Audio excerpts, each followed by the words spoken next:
Today's Energy Leader webinar is how Miami-Dade County revived its energy management program.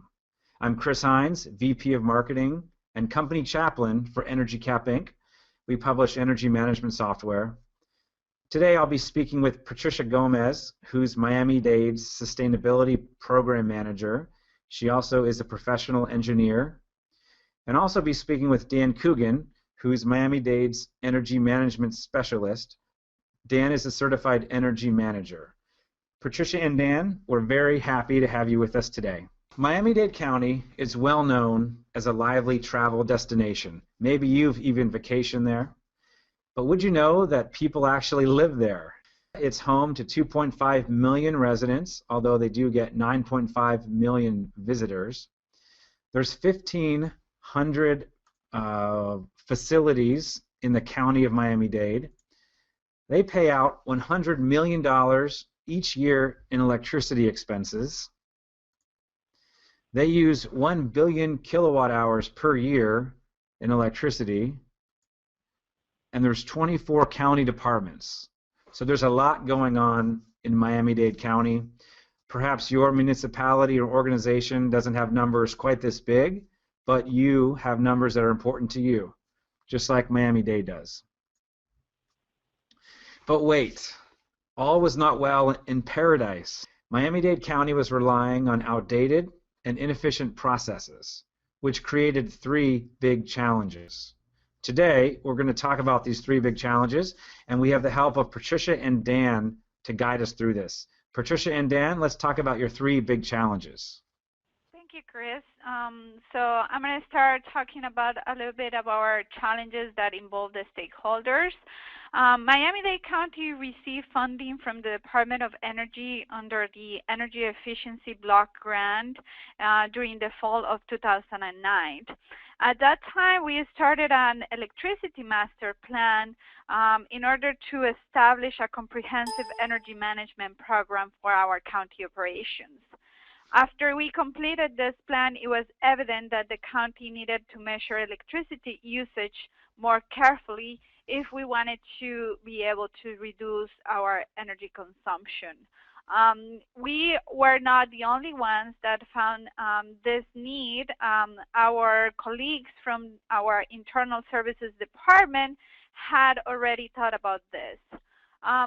We determined that there were approximately 200 employees involved in processing our electricity bills. These employees were held different positions. Many of them didn't know anything about energy management, and so we had to start trying to bring this knowledge to them. We had some difficulties because you know how people get used to do their job in a certain way. We were introducing a new software. They had to change and do and embrace this new process.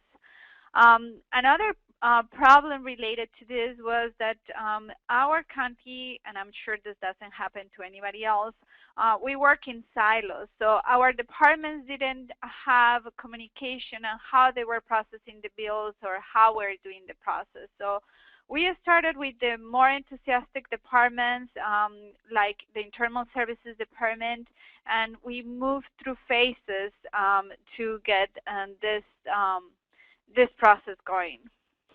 Yeah, and then after that, what we inherited back in the 80s, Dade County had created their own internal system for doing energy management. It was a really nice start. It did a lot of the things that they're still doing today, but it was limited.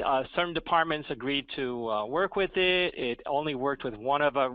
Dade County has 4 different payment systems, 4 different vehicles for financial systems, and so the system they inherited only worked with one of them. So a lot of departments didn't participate, but it was sort of a good kickstart, and we sort of inherited this system. And this system, the problem was it was designed just for Dade County, and everybody was retiring, and it was sort of a dead-end system, and we were desperately kind of looking. So we sort of, when it sort of came to my attention, I said, I knew that the ARA funding was coming around, and somebody sort of asked me, like, do you know anything we can do? And I said, yeah, we need to update this system. So we started looking around, and we found EnergyCAP. One of the things we found also was that a lot of departments process bills differently. Some of them went through the system, and some of them literally they would just bring in a stack of invoices, and somebody would write a sum total and pay a bill. And one of the things as we came through the system, we started realizing that we had some leasing problems. Our leasing section was sort of separate from some of the rest of our system. So some of the leases included the electric bills, some of the leases didn't include the electric bills. So using, at the end of the day, when at the very end, we ended up being able to use this system to sort of do a sort of check on the system. One of the things we found also, so once the old system, another problem with the old system was that it really didn't handle estimated bills or corrected bills properly.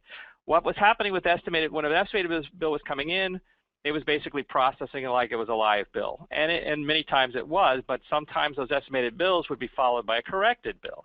Well, when the corrected bills came in, the system would say this is a duplicate invoice, and it wouldn't pay that bill. So what would end up happening was we'd start developing either credits when we overpaid, or we'd fall behind, we'd have some debits. And so next thing you know, we had, and it was kind of like an okay system because all the credits kind of matched up with all the debits. So unless it was egregious, the vendor really didn't press us on it. So that was really a really big problem for us.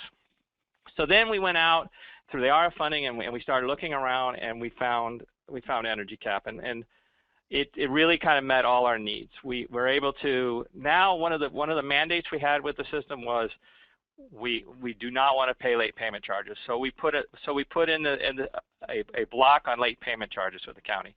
On the other hand, we recognized that we had all these credits, so we said we want to take all the credits. So immediately we started getting, basically it looked like free electricity because, and you know, there'd be electric bills coming in and there'd be no charges because we had these credits.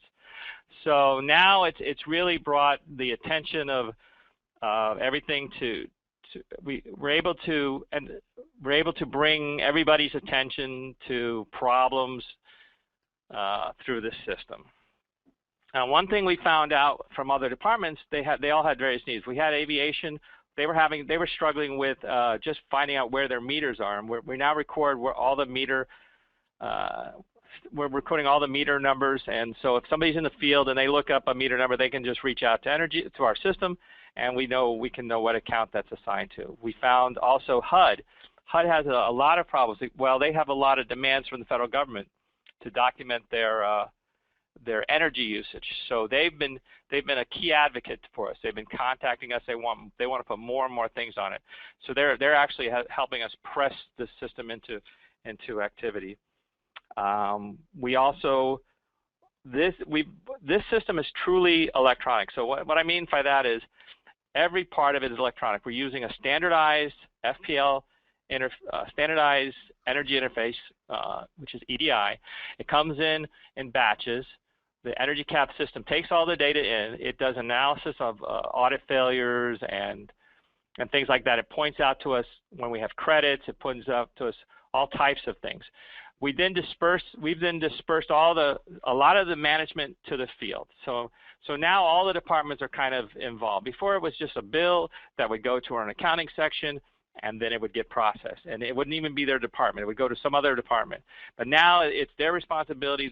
We're getting more people out in the field who actually are seeing stuff they're closer to the actual usage. And so we're doing a constant training with these people. We want to make sure everybody's up to speed.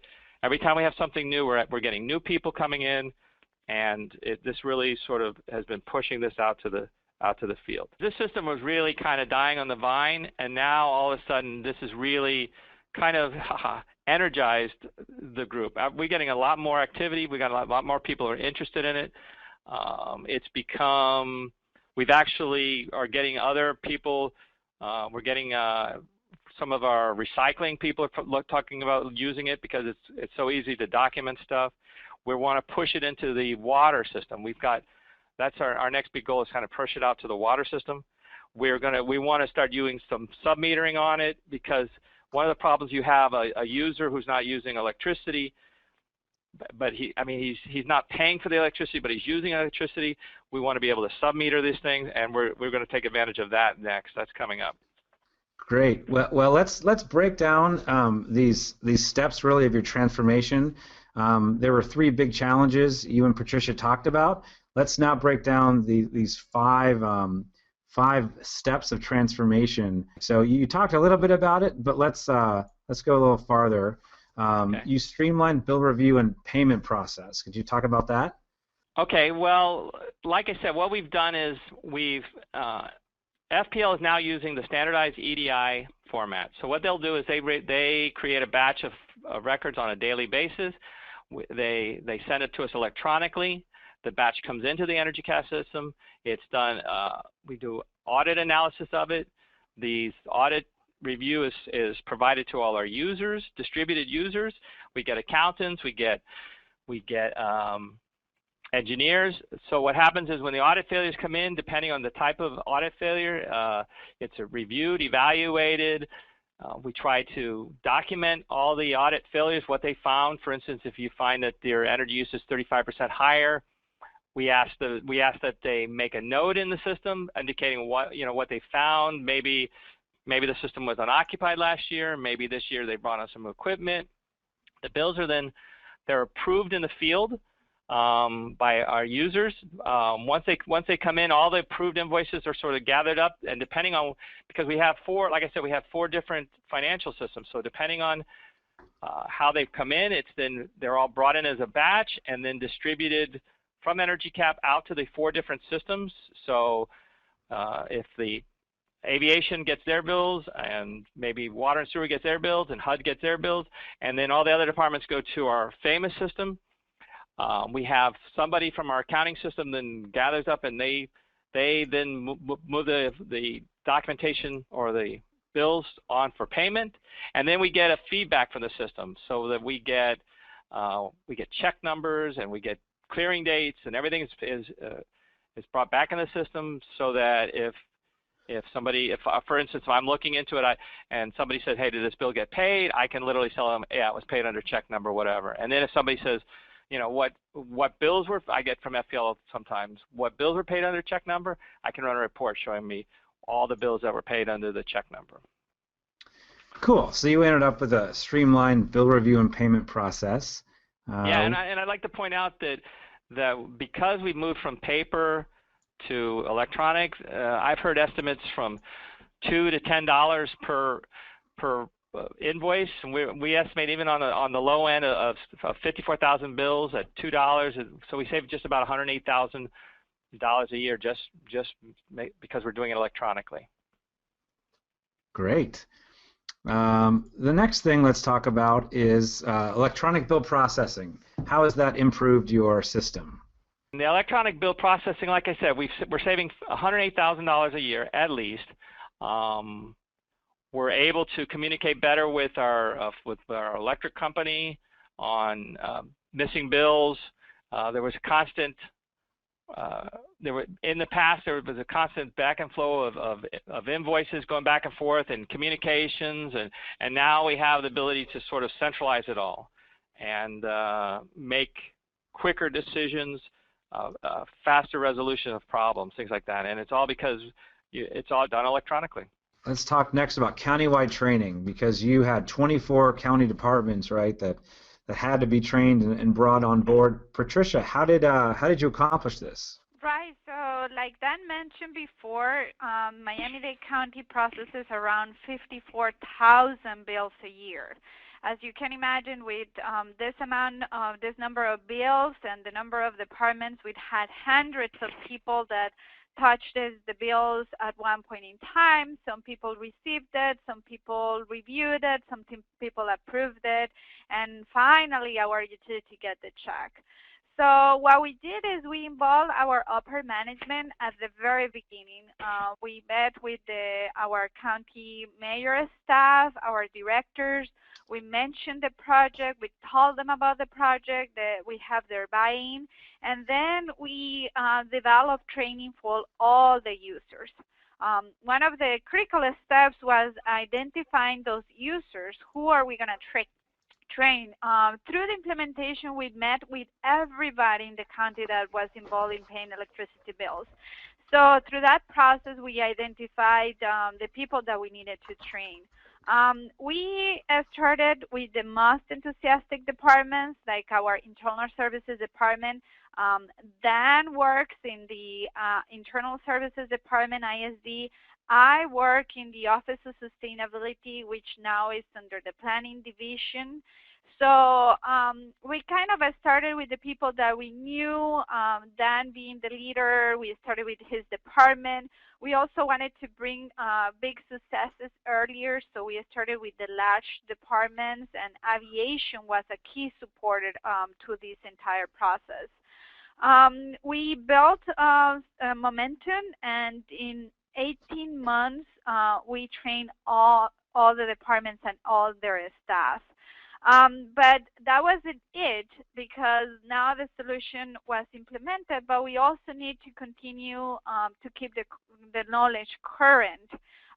There are changes in EnergyCAP, there are changes in our policies and procedures. So we hold a yearly training for EnergyCAP. We also, which is a little bit more formal, we also have more informal sessions.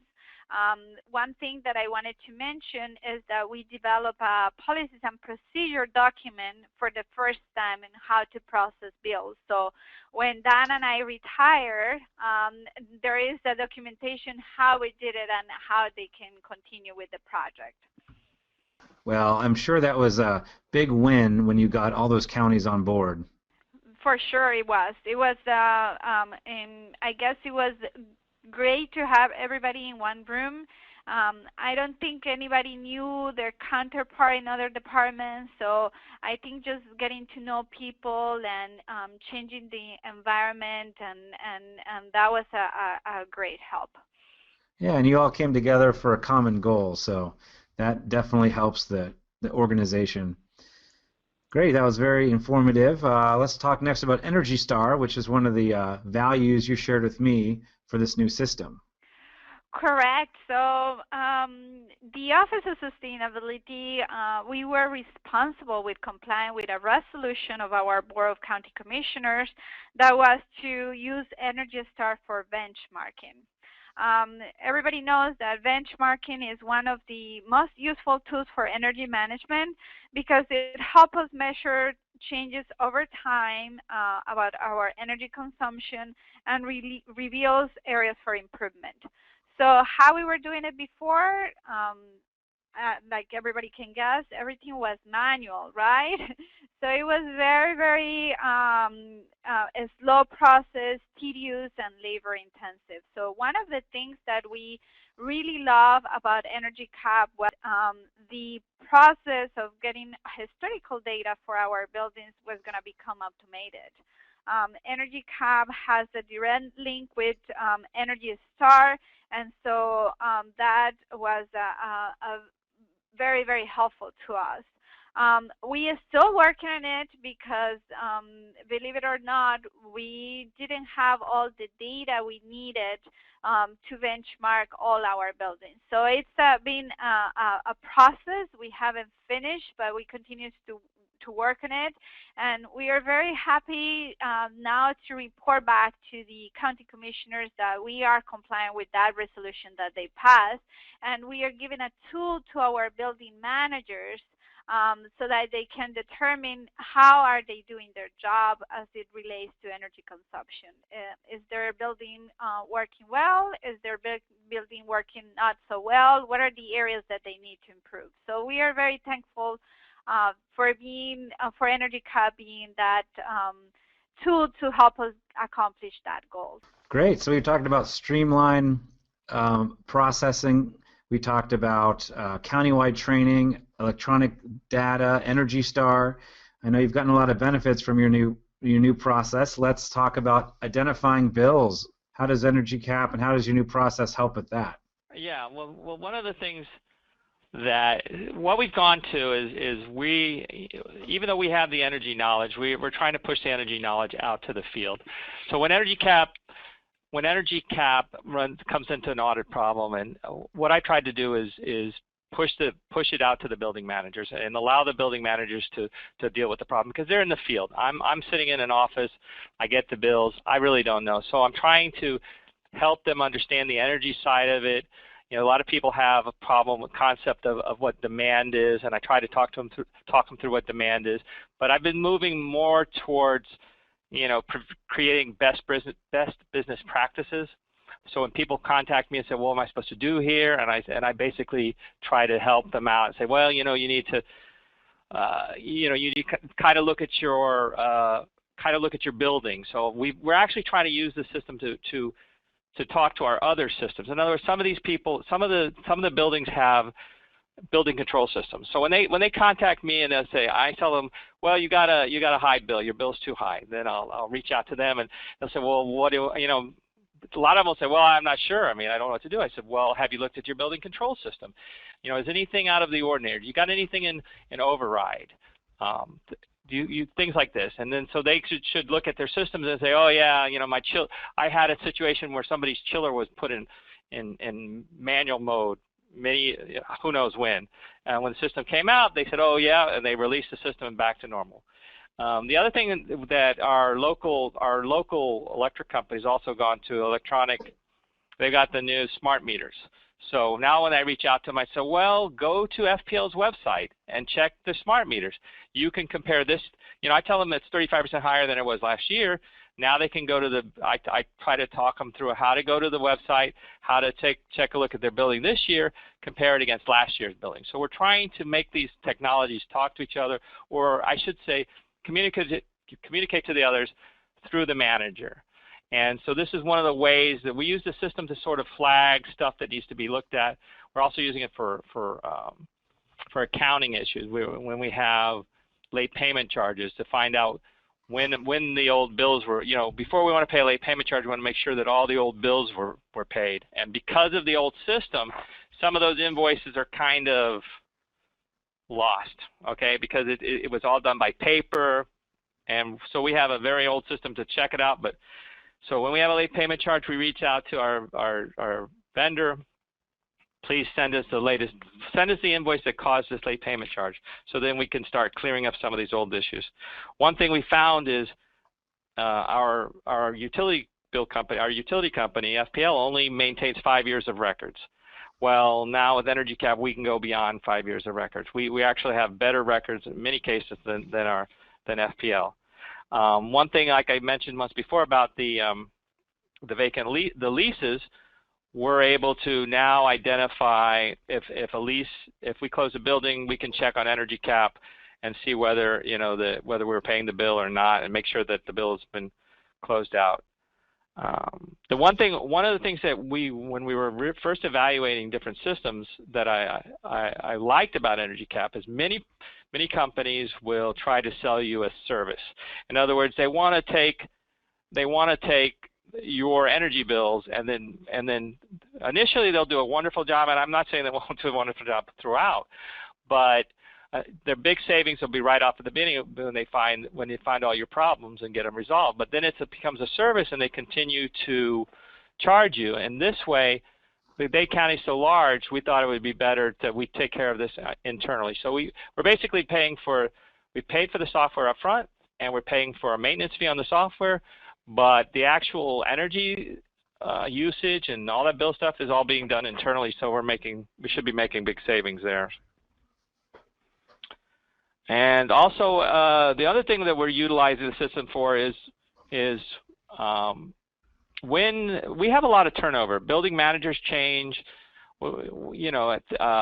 different building responsibilities change, and so when you inherit a building, you may not have the knowledge to know what happened last year or previously.